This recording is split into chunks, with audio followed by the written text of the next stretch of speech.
The most common way men tie their dress shoes is known as the granny knot. It's accomplished by putting the right lace over the left, then folding it under and pulling it tight.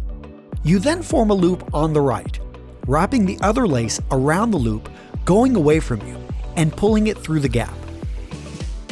The problem is this forms a knot that is crooked and will loosen throughout the day.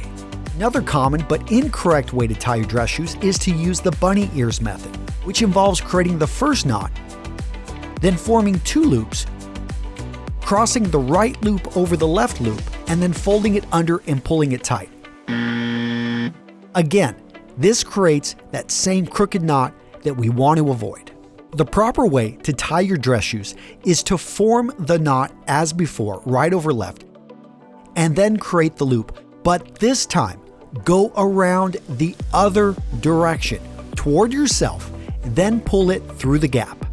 This small difference will result in a much nicer looking knot that will stay horizontal and won't come loose as easily.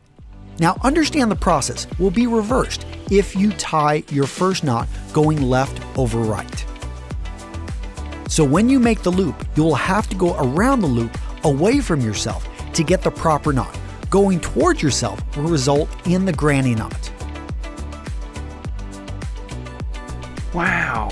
Now it actually takes a little bit of practice and thought to tie your shoes correctly because we're so used to tying them incorrectly. But once you've made the change, you will notice the difference.